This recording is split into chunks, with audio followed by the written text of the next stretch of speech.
There's a lot of talk of burnout from Animal Crossing New Horizons, and that's okay. It's totally normal for people to get tired or burnt out on a game. But the fact that New Horizons has been a mainstream game for tons of people for this long is pretty incredible. However, with lack of updates we were expecting, it's easy to feel a bit sad and lose motivation to keep up with our islands. I wanted to share 7 ideas I think will help keep Animal Crossing fresh and give you motivation to turn that game back on and enjoy your island paradise once more. Number 1. Redecorate your house. Houses in the game get overshadowed by everything else you can do. With terraforming and outdoor furniture, it's easy to forget the roots that Animal Crossing had for decorating, its interior of homes. Sometimes wiping out a few rooms in your house just to make something new is especially rewarding when you have no real plan to begin with. Making rooms to match the seasons is a great way to help get it to have a new vibe. And with house decorating tools, it's easy enough to go back if you wanted to and change everything to the way it originally was. I highly recommend changing and making some rooms, whether they're kitchens or living rooms, or maybe even a cafe in the basement. Number 2.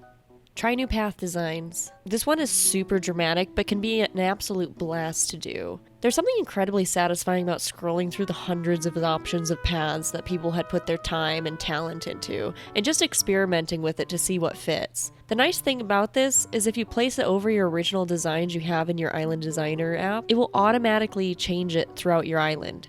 So there's no need to repath the entire island itself. Whether it's a small decorative placement or an entire pathway, it's a great way to try out new ideas and looks for your island without a lot of work.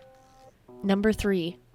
Change your theme. This kind of goes along with the previous one, but changing your theme and getting all new colors and all new items and an entire new design sprawled out is so rewarding and super fun to try. Maybe just make the themes surrounding individual animal houses to fit their aesthetic, or you can change the entire look of your island. There's so many different theme ideas, from cottagecore forest to kittycore toylands. Maybe something you normally wouldn't do, like a cityscape or a beachside port. There's tons of inspiration out there on Twitter, Pinterest, and YouTube, and if you're feeling stuck, just pop open a tab and start bookmarking ideas you love.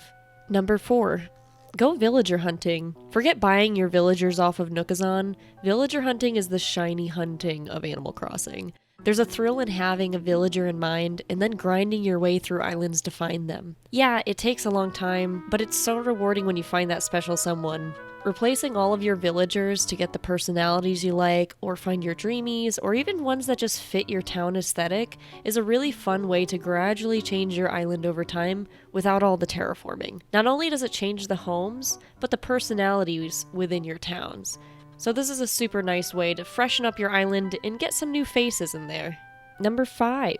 Create your own minigames. This is a great one if you have online membership and you and your friends are all tired of the same daily grind. Creating a section of your island for minigames, or even a whole minigame island for you and your friends, is a great way to stay entertained and also be the entertainer. Whether it's flower matching, fishing competitions, tic-tac-toe, even bingo, or deal or no deal, there's plenty of creative ways to go about it and a lot of ways to have fun with your friends. Number 6. Moving buildings. Moving villager houses, your shops, and the museum can make a huge impact on your island. Even if it's something as simple as pushing your store a few paces back from where it was, can make a huge difference and more room for new fun things. Depending on placement, it can tighten it or give it a bit of breathing room on your island. It can be a little bit daunting and take a while for them to all move if you don't time travel, but that's kind of the point, isn't it? It's exciting to wait for the changes the next day. Slowing your pace to a standard gameplay style can really make it easygoing and not feel rushed into getting it done as fast as you can. It's not a speed run, so feel free to take the time to enjoy it. Number 7.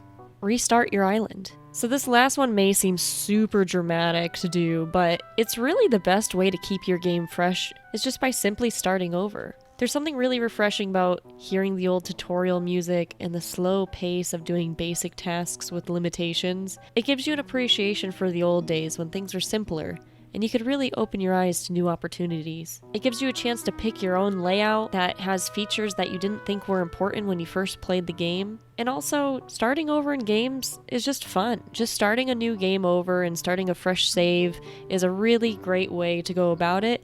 And yeah, it can be kind of daunting to lose everything, but sometimes it takes losing everything to really appreciate what you can get from the game. So those are 7 ideas to make Animal Crossing New Horizons fresh again. I hope you guys enjoyed this list. If you have your own ideas, feel free to let me know. This is obviously something that we all kind of have gone through and kind of have felt burnt out, so I hope that any of these ideas may inspire you to open up the game again.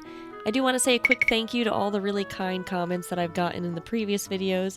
Thank you guys so much for being so sweet all the time. And thank you all so much for watching. I hope you have an incredible rest of your day, and I will see you on the next video. Bye!